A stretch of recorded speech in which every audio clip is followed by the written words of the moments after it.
সফর ছিল সৌদি আরব। আমি আমার যিনি টিকিট করছেন তাকে বলছি এমনভাবে টিকিট করবেন যেন কোনো নামাজের জামাত না ছুটে। আলহামদুলিল্লাহ বলেন। আর এখন হজের সফর, আমি সাফ বলে দিছি কোনো জামাতের নামাজের জামাত ছুটতে পারবে না, খবরদার। বুঝলি কেমনি সম্ভব? আমি বলি এশার উপরে ফ্লাইট হবে, এশা এখানে পড়ে উঠবো, ফজর জিদ্দা গিয়ে পড়বো, অথবা ফজরের পরে মুত্তাসিরাম ফ্লাইট হবে, জিদ্দা গিয়ে জোহর পড়বো। এর ফাঁকে ফ্লাইট হতে পারবে না। সুবহানাল্লাহ বলেন। কি শুনাই দেই কারগুজারি। আমার এবার ফিরতি ফ্লাইট হলো রাত 1টা। রাত কয়টা? ঠিক 1টা আমার ফ্লাইট। তো 1টা মানে বাংলাদেশের সময় 3টা, 2-3, বাংলাদেশের সময় 4টা। তো 1টা যদি আমি উঠি, বাংলাদেশে এসে আমি ফজর পড়তে পারবো না। আমি হারামে পাকে আসর পড়ছি। কোথায়? হারামে আমি আসর পড়ছি। আমি একটা দোয়া দিছি আল্লাহরে, আল্লাহ আমার জন্য জামাত না ছুটে। আপনি কেমনে করবেন আমি বুঝি না। আমি ফজর জামাতে পড়ব। আমি কি বলছি বলেন? আমি ফজর জামাতে পড়ব। আপনি কেমনে পড়াবেন আমি এটা বুঝি না। আলহামদুলিল্লাহ একদম হারামের দোতলা বাইতুলের দিকে তাকায়া বসে বসে আল্লাহর ইচ্ছে মতো কইলাম, আল্লাহ আমি ইনশাআল্লাহ আমি জিদ্দা গিয়ে তারাবি পড়বো, জামাতে তারাবি পড়বো, এরপরে আমি ফ্লাইটে যাব।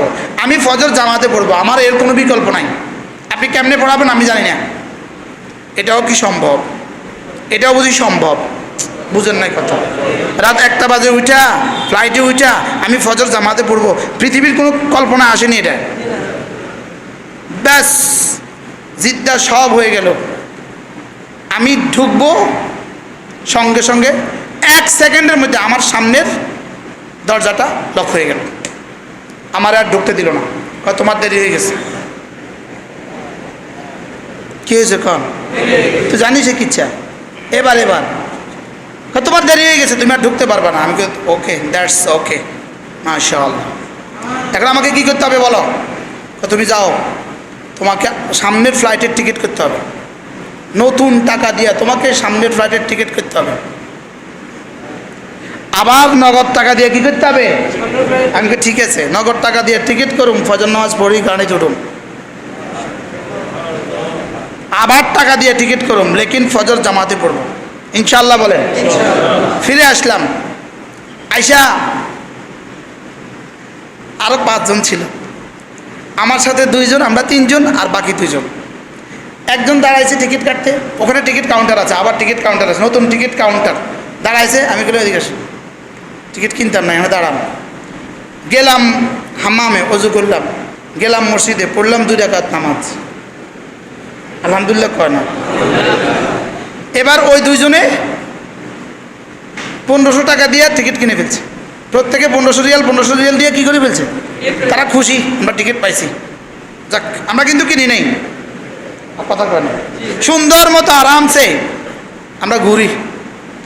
এবার কাউন্টারটা আগে এদিকে আসেন, দেখি পাসপোর্টগুলো দেখি। দিছে 3টা টিকিট বেলাস ফ্রি, 3টা টিকিট দিয়ে দিল।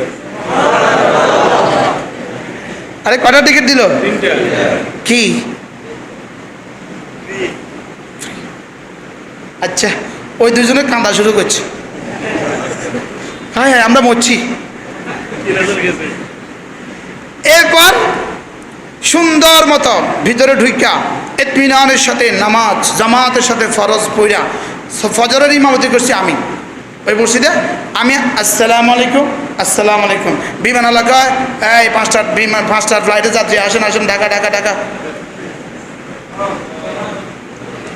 রব কেমনে নামাজ পড়াইছে?